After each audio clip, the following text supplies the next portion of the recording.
వచ్చేసింది ఆది శ్రావణం షాపింగ్ అంతటికి అతిపెద్ద కేజీ సేల్ తో పాటు up to 61% of 1+1 offers, combo offers ఇంకా మరెన్నో. CMR shopping mall. ఇక రాష్ట్రంలో ఇంజనీరింగ్ అడ్మిషన్ల ప్రక్రియ సాగుతున్న వేళ ప్రైవేట్ ఇంజనీరింగ్ కాలేజీలు ఫీజుల పంజా విసురుతున్నాయి. కన్వీనర్ కోటా సీటు సాధించిన విద్యార్థుల నుంచి ప్రైవేట్ ఇంజనీరింగ్ కాలేజీలు నిబంధనలకు విరుద్ధంగా అదనపు ఫీజులు వసూలు చేస్తున్నాయి. అదనపు రుసుము వసూలు చేయకూడదని స్పష్టమైన జీవోలు ఉన్నప్పటికీ పలు మేనేజ్మెంట్లు సర్కార్ ఆదేశాలను బేఖాతరు చేస్తున్నాయి.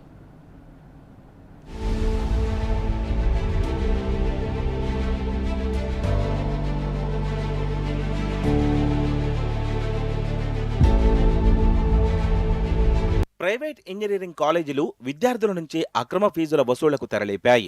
ప్రభుత్వం అదనపు ఫీజు వసూలు చేయవద్దని స్పష్టమైన ఆదేశాలు జారీ చేసిన యాజమాన్యాలు వాటిని పట్టించుకోవడం లేదు.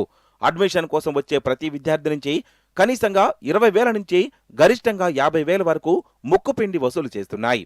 రాష్ట్ర వ్యాప్తంగా ఈ అక్రమ వసూళ్లు దాదాపు 200 కోట్లకు పైగానే ఉంటాయని అంచనా. పైగా ఈ డబ్బును నగదు రూపంలోనే తీసుకుంటూ కనీసం ఫీజు కట్టినట్టు రసీదు కూడా ఇవ్వడం లేదంటూ విద్యార్థులు వాపోతున్నారు. ప్రైవేట్ ఇంజనీరింగ్ కాలేజీలు ఈరోజు డొనేషన్ల పేరుతోని విద్యార్థుల దగ్గర ఫీజులు దోపిడీ చేస్తూ ఉన్నా కూడా ఉన్నత విద్యారంగం కానీ సంబంధిత అధికారులు కానీ లేకపోతే రాష్ట్ర ప్రభుత్వం కానీ పట్టించుకునే ఒక పరిస్థితి ఏర్పడింది. ఈరోజు పేద విద్యార్థి ఇంజనీరింగ్ చదువుతామనంటే లక్షల రూపాయలు వెచ్చిస్తే కానీ చదువుకునే పరిస్థితి ఈరోజు తెలంగాణ రాష్ట్రంలో దాపురించి ఉంది. ముఖ్యమంత్రి కూడా అనేక సార్లుగా హెచ్చరించిండు, మాట్లాడిండు. ఇవన్నీ కూడా ఆ కాలేజీ దగ్గర కమిషన్లు తీసుకుంటానికి ఉపయోగపడుతున్నాయి కానీ విద్యా వ్యవస్థని గాడిలో పెట్టడం కోసం ఉపయోగపడడం లేదు. ఇప్పటికైనా ఇంజనీరింగ్ విద్యా వ్యవస్థను మొత్తం కూడా రెగ్యులరైజ్ చేయాలి, ఫీజులను రెగ్యులరైజ్ చేయాలి. ఆ ఇంజనీరింగ్ కళాశాలలో ఉన్నటువంటి సదుపాయాల మీద కూడా ఎంక్వైరీ చేసి నిబంధనలు పాటించిన ఇంజనీరింగ్ కాలేజీ మీద చర్యలు తీసుకోవాలని చెప్పేసి మేము డిమాండ్ చేస్తా ఉన్నాం. రాష్ట్రంలో 176 ఇంజనీరింగ్ కాలేజీల్లో సుమారు 1.25 లక్షల సీట్లున్నాయి. వీటిలో 157 ప్రైవేటు కాలేజీలుండగా కన్వీనర్ కోటాలో 90,000 దాకా ఉన్నాయి. 2025-26, 2026-27, 2027-28 విద్యా సంవత్సరాలకు గాను Telangana admission and fee regulatory committee కొత్త ఫీజులను ఖరారు చేసింది. 70 కాలేజీల్లో పాత ఫీజులే కొనసాగుతున్నాయి. 19 కాలేజీల్లో ఫీజులు తగ్గాయి. 63 కాలేజీల్లో మాత్రం స్వల్పంగా ఫీజులు పెరిగాయి. ప్రభుత్వం తీసుకున్న ఈ నిర్ణయాన్ని ప్రైవేటు కాలేజీలు వ్యతిరేకిస్తున్నాయి. కోర్టుకు వెళ్లినా పెద్దగా ఊరట లభించకపోవడంతో ఆ ఫీజుల లోటును అడ్మిషన్ల సమయంలో అదనపు ఫీజుల పేరుతో విద్యార్థుల నుంచి రాబట్టాలని నిర్ణయించాయి. గతంలో అడ్మిషన్ టైంలో 5,500 లేదా 8,500 రూపాయల వసూలుకు ప్రభుత్వం అనుమతి ఉండగా ఈసారి అది కూడా తీసుకోవద్దని, కేవలం ట్యూషన్ ఫీజు మాత్రమే తీసుకోవాలని జీవో రిలీజ్ చేసింది.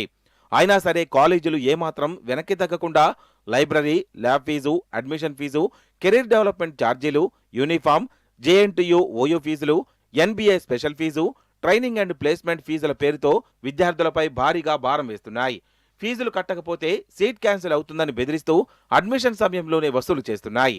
ఇలా ఇంజనీరింగ్ ఉన్నత విద్య రాష్ట్రంలో చాలా కాస్ట్లీ అయింది. ఇలా పేదవాళ్ళు ఉన్నత విద్య చదువుకుని లేకుండా పరిస్థితి రాష్ట్రంలో నెలకొని ఉంది. కాబట్టి ఈ ఇంజనీరింగ్ కళాశాలలో టీఎఫ్ఆర్సీ ఫీజుల కంటే అదనంగా వసూలు చేస్తున్నటువంటి కళాశాల యాజమాన్యాలపై ఉక్కుమాదం మోపాల్సిన అవసరం రాష్ట్ర ప్రభుత్వంపై ఉన్నత విద్యా మండలికి ఎంతైనా ఉందని చెప్పి తెలియజేస్తా ఉన్నాం.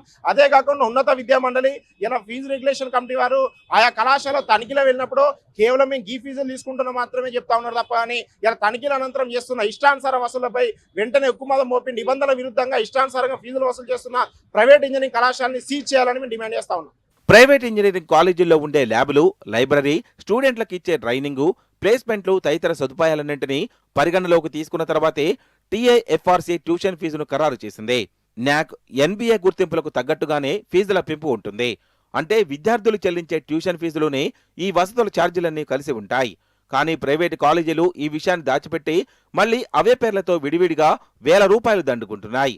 ఈ అక్రమ వసూళ్లన్నీ రికార్డులోకి ఎక్కకుండా ప్రైవేటు కాలేజీలు పక్కాగా స్కెచ్ వేస్తున్నాయి. ఆన్లైన్ పేమెంట్లు, చెక్కులను నిరాకరిస్తూ కేవలం నగదు రూపంలోనే డబ్బులు కట్టాలని యాజమాన్యాలు స్పష్టం చేస్తున్నాయి. డబ్బులు కట్టిన రసీదులు ఇవ్వకపోవడంతో తాము ఫీజు చెల్లించినట్టు ఆధారం లేకుండా పోయిందని పేరెంట్స్ ఆందోళన చెందుతున్నారు. నిరుపేద విద్యార్థి కౌన్సిలింగ్ ద్వారా సీటు సంపాదించి నాకు ఫ్రీ సీట్ వచ్చిందని ఒక కాలేజీలో జాయిన్ అయిదామని పోతే మినిమం అక్కడ కాలేజీలో జాయిన్ అయ్యే విద్యార్థి 50,000 నుంచి ₹1,00,000 ఫ్రీ సీట్ వచ్చినా తాను పే చేయాల్సిన పరిస్థితి వస్తుంది. ఎందుకంటే ఈరోజు ల్యాబులని, అదేవిధంగా లైబ్రరీ అని, అదేవిధంగా మెయింటెనెన్స్ అని, లేకపోతే వీళ్ళు కొత్తగా తీసుకొచ్చిన డ్రెస్సింగ్ కోడ్లని అనేక రూపాలుగా విద్యార్థుల తల్లిదండ్రులను పిప్పి పీడి చేస్తూ ఉన్నారు. ఇప్పటికైనా ఆ రోజు రేవంత్ రెడ్డి చాలా గొప్పలు చెప్పిండు, అన్ని కాలేజీల డేటా నా దగ్గర ఉంది, ఏ ఒక్కరిని వదిలిపెట్టాను, ఇంజనీరింగ్ కాలేజీలకు ఫీజు రెగ్యులేషన్ కమిటీ తీసుకొస్తా ఉన్నా, మీరు ఎక్స్ట్రాల్ చేస్తే నడవదు అని డైరెక్ట్ వార్నింగ్ ఇవ్వడం జరిగింది ఆ కాలేజీల యజమాన్యాలకు. ఇప్పుడు ఏం చేస్తా ఉన్నాం రేవంత్ రెడ్డి అని అడుగుతా ఉన్నాం. సర్కారు నిబంధనలకు విరుద్ధంగా ప్రైవేటు కాలేజీలు వసూలు చేస్తున్న అదనపు ఫీజులపై సమగ్ర విచారణ చేయించి చర్యలు తీసుకోవాలని, ఇప్పటికే వసూలు చేసిన ఫీజులను స్టూడెంట్లకు రిటర్న్ ఇప్పించాలని విద్యార్థి సంఘాలు డిమాండ్ చేస్తున్నాయి.